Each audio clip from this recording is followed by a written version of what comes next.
Ma Mission TV, le miroir du monde. Kofutila na Barum, bisi et plutôt l'enseignement.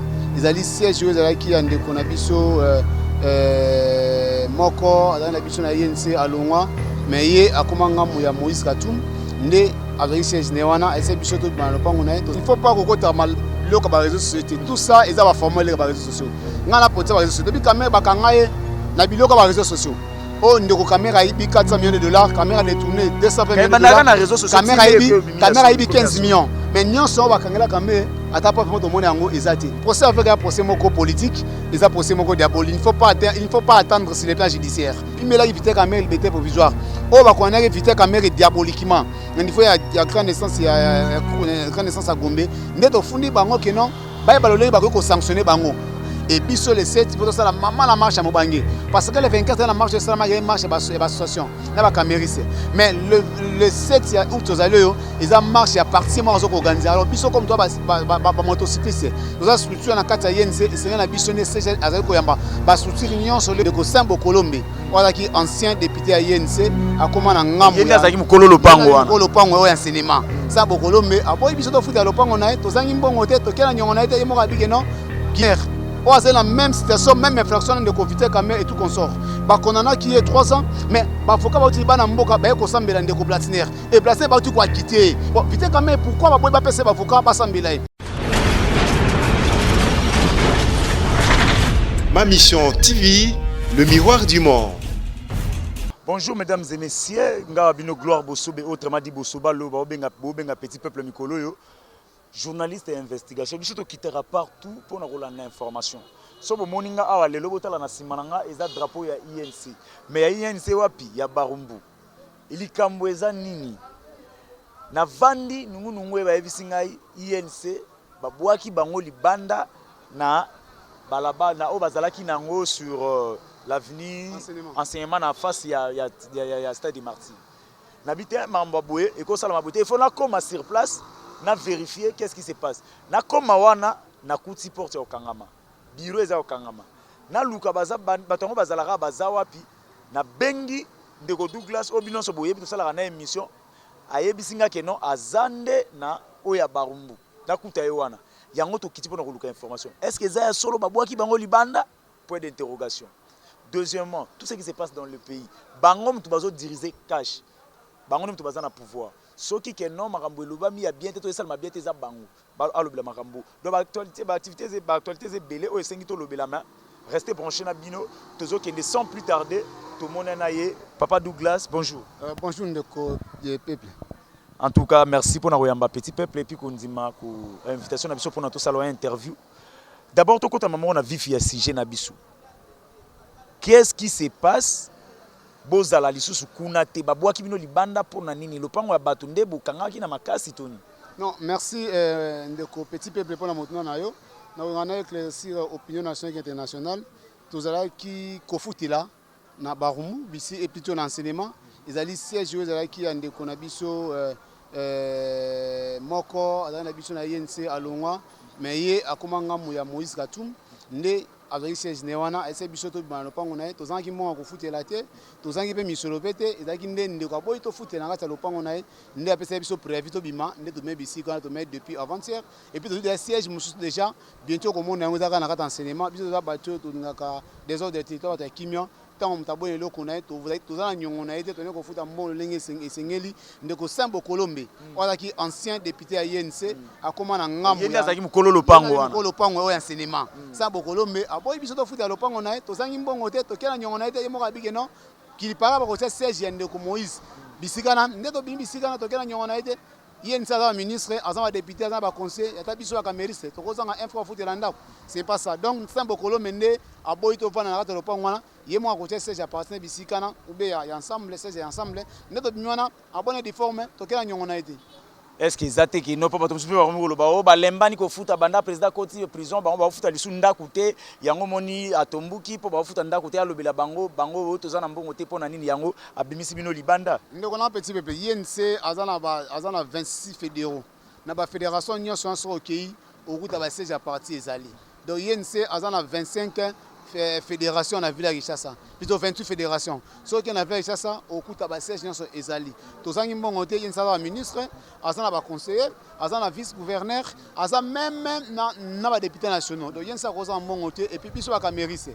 Obenga na kosala émission, na ba rumbu ezali siège national na biso. Mais enseignement ezali ki siège ya ville ya Kinshasa. Ndeko sambo kolo mende ACP na biso surtout fa na kata lopa on a été ndape so prévu to ba kotika ndako na le 31 to tsinda kuna et puis biso tolo ba peut autour de siège mususu sur l'avenir enseignement. Donc yensa parti monene eza bien structuré, eza parti vanda makasi mi kolega do to kozanga mo ko futela ndako to ko futela siège ti. Au lobby que non, vous avez une placeité, ou y a un gars, ah, donc, bino ba vous avez la fédération, on a minute malgré ça, le bureau est ali, mais beaucoup moins bien déjà. Ah, ngai na ba rumbu na zali porte-parole ba motocycliste. Eza structure oyo ya ba oyo to créer na kati ya INC dont je suis porte-parole adjoint. Tena maître Basine Poyo, pour na kokuta na secrétaire gérant na biso ayendeko enebo sangara, pour na manife ko salama les 7 ya procès after caméra au bakona diaboliquement machiavéliquement et biso les 7 pour ça la maman la marche à Mobangue parce que le 24 la marche ça la marche et association na ba camérise mais le 7 ya août ozaleo ils a marche à partir moi organiser alors biso comme toi ba motocycliste nous a structure na kata yense c'est na biso ne c'est azali ko yamba ba structure union soleni toko redynamiser ngo leni structure ya sika toko tama na kata na kata ya biso ne c'est azali ko yamba ba branche spécialisée. Donc comme ça va ouais wape ndé tout coup na CG pour ba ko yamba biso pour la préparatif ya ba NIF oyo ko sala le 7 août ya marche pour na acquittement mambo ya Victor Camille.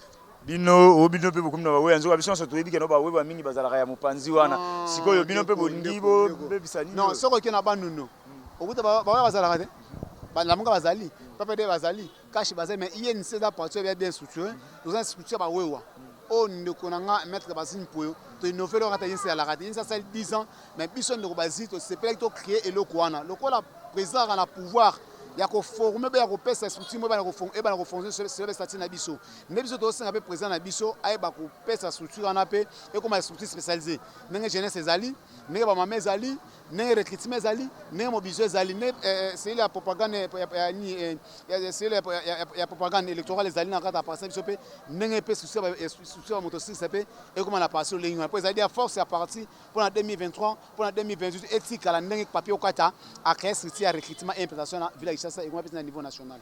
Procès avec tout ça à niveau ni. Non, procès avec un procès moko politique et ça procès moko diabolique. Il ne faut pas attendre sur les plans judiciaires. J'ai toujours dit ça, c'est un procès prima politique. Les autres ont lu les trois. Moi, je Victor Amere a outil qu'on s'est présenté à niveau de la Cour de cassation.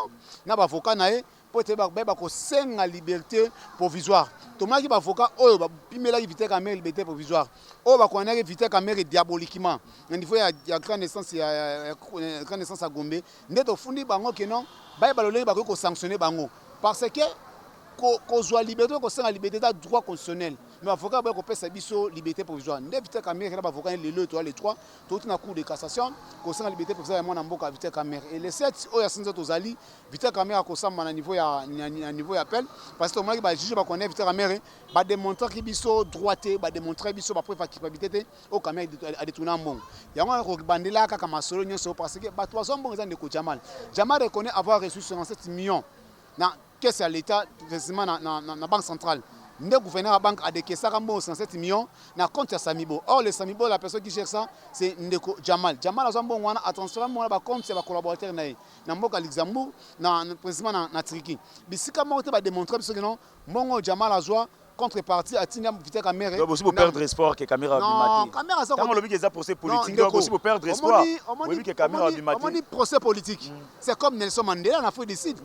Au Bissau, il y a Nelson Mandela. Tant que Nelson Mandela, il y a déjà au Banéko Samba dans le niveau judiciaire. Mais comme c'est un procès politique, et c'est un cas balabala bima, pour quitter. Même si le mouvement, l'Ouma pour l'intérêt pour l'individu, bateau balabala pour te basenga, l'Ouma a quitté, à qui on va à la table, on va négocier l'indépendance de Bissau. C'est ma vérité, les dossiers c'est dossier prima politique. Est-ce que Isaiah Solo eza ya solo o continuer le ronwana eza ya solo ke non ndenge nungu etambola ke ba avocat ya Vital Kamerhe balinga ba uta poto baya pona kosambisa makambo ba bloquer bango ba mais c'est procès politique tango mutu aza na droit ya bavocat basambela ye mais avocat oyo azali moko ya Vital Kamerhe aza bato na mboka France fallait bapimele visa deuxième des choses tomoni mutu oyo pendant la confinement mboka ezalaki na état d'urgence tomoni ndeko Blatner on a la même situation, même infraction de Vital Kamerhe et tout consort. Bakonana qui est 3 ans, mais Bafoka va utiliser Bamboka, Bayekosambela de Blatner. Et Blatner va tout quoi quitter.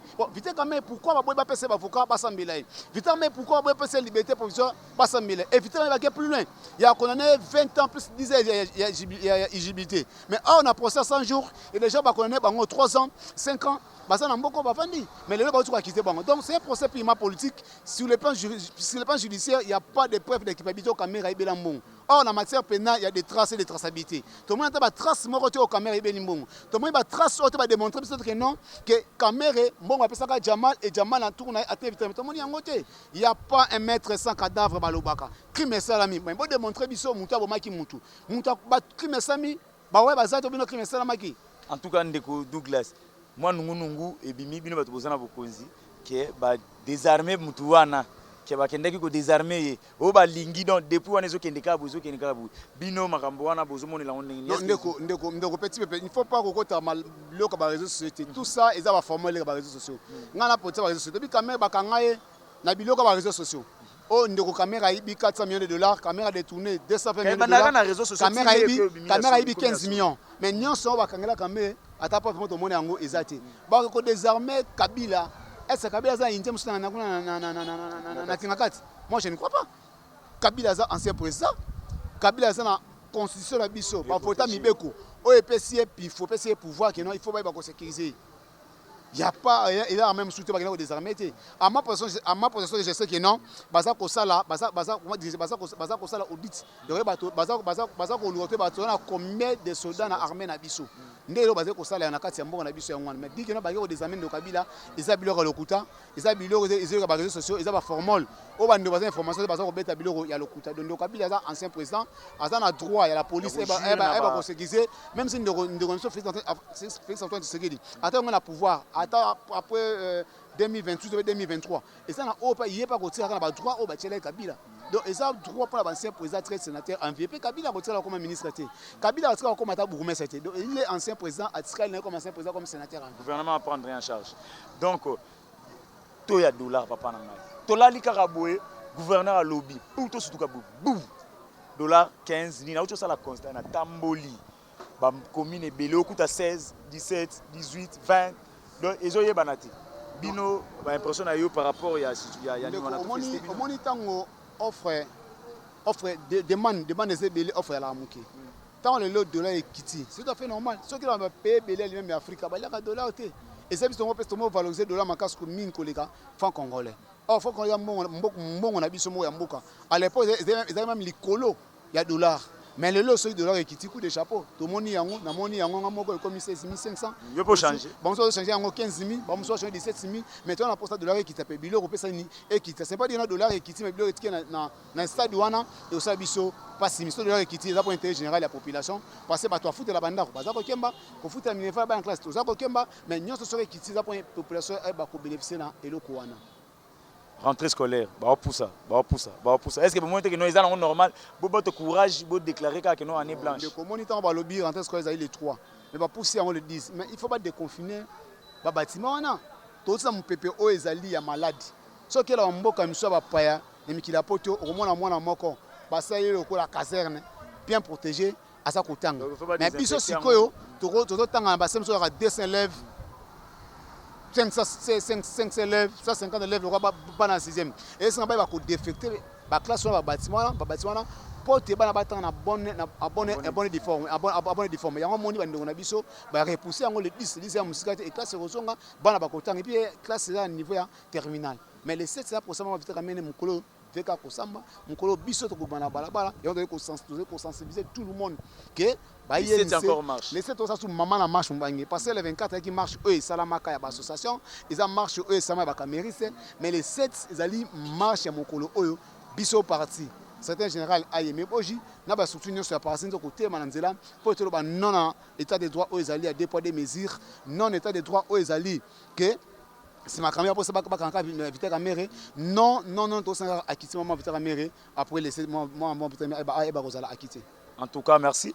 Je crois que beaucoup de gens ndeko sololi na ye apesi ba réponse na ye to komi na presque na suka ya émission na biso mais lobana ya suka veka wana suka zotala yo to président de la République un mot par rapport non et là ba suka to zana kata coalition FCC cash IDPC aller to zali bomoko parce que le long IDPC c'est de combien la pouvoir donc on bunda tous ensemble pour ça faire des procès moko politique et ça procès moko diabolique procès moko machiavélique Machiavel ba toute personne qui est secret du pouvoir il faut l'éliminer tout ce que comme on a été ba pièce au ba l'exhibition na ba juge na ba juge de la République ba l'exhibition te que na ba pièce au caméra bilambo le compte au niveau appel juge dans le dossier ay ba côté prêter biso kaka mibeko au la matière pénale alors ce caméra ibambo et nous sommes les caméristes nous sommes prêts à rembourser mbongo mais or Jamal a mbongo atina Luxembourg na ba collaborateur na ye Jano Moui mazwa mbongo pour donner biloko ya batonga bandako mais juste qu'on a vite quand même sans soit na inspecteur judiciaire bakta sur le terrain ba vérifier bandako soki tongama or ceux qui va contenir quand même na port de Salam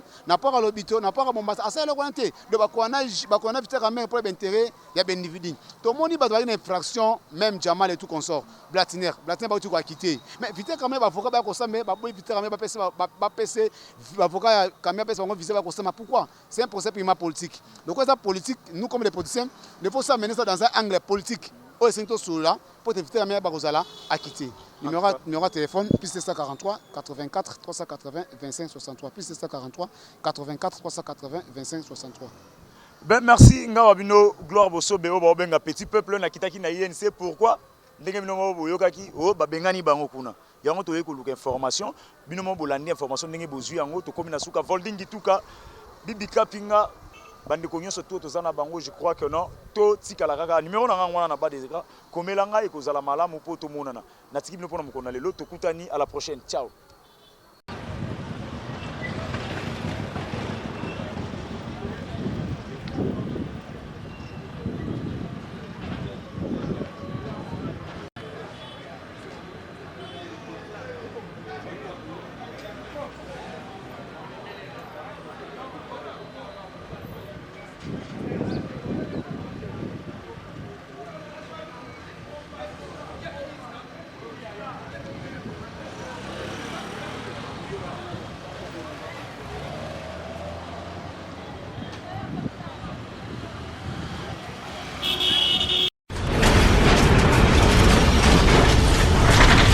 Ma Mission TV, le miroir du monde.